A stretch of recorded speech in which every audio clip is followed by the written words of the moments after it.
नमस्कार, लॉ दर्पण में आपका स्वागत है। अच्छा, कभी सोचा है आपने कि जो आप पैकेट बंद खाना खरीदते हैं, उस पर लगे लेबल, वो असल में कितने काम के होते हैं? आज हम बात करेंगे इसी से जुड़े एक बड़े, बहुत ही जरूरी कानूनी मामले की। तो खबर ये है कि भारत की सर्वोच्च अदालत यानी सुप्रीम कोर्ट देश की खाद्य नियामक संस्था FSSAI से बिल्कुल खुश नहीं है, बल्कि उसे कड़ी फटकार लगाई है।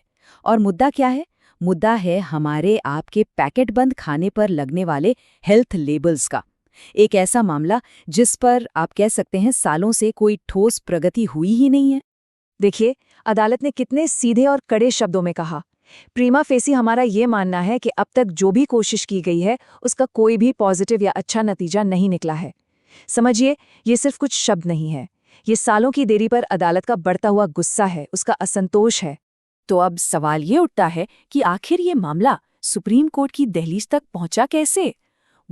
इसकी शुरुआत हुई एक जनहित याचिका से, जिसे हम PIL भी कहते हैं, और इसे दायर किया था 3S&R हेल्थ सोसाइटी नाम के एक संगठन ने।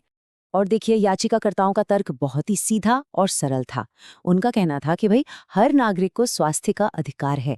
लेकिन होता क्या है, जब हम बाजार में कुछ खरीदने जाते हैं तो पैकेट पर इतने मुश्किल लेबल होते हैं कि उन्हें समझना लगभग नामुमकिन हो जाता है।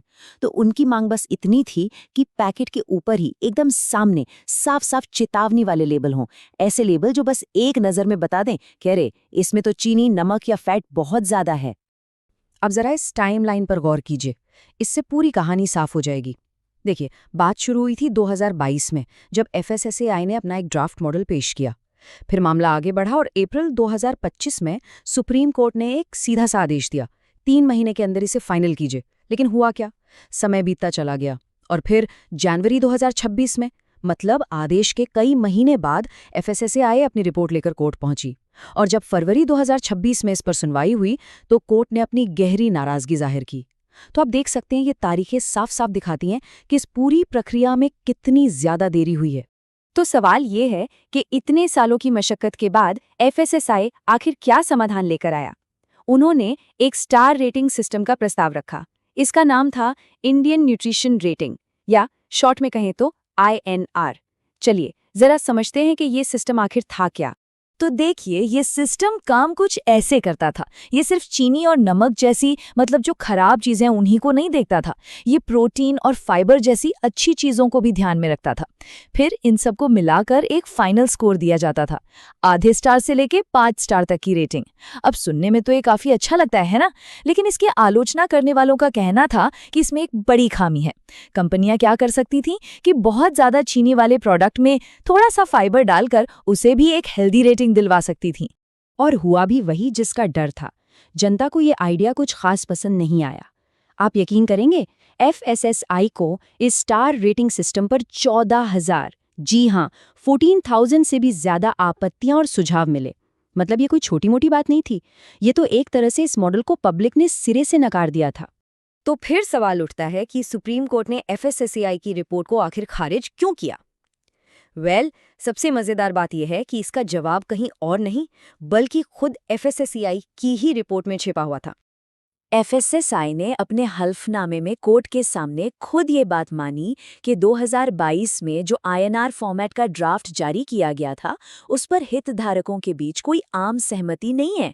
सोचिए जरा, मतलब सालों की मेहनत, मीटिंग्स, कंसल्टेशंस, और नतीजा सिफर, जीरो।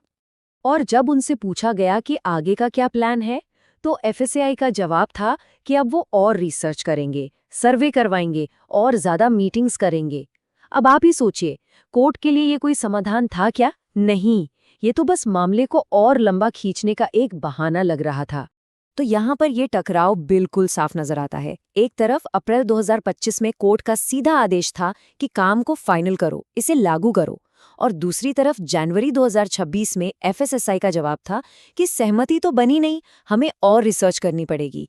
बस यही वो बात थी जिसने अदालत के सब्र का बांध तोड़ दिया।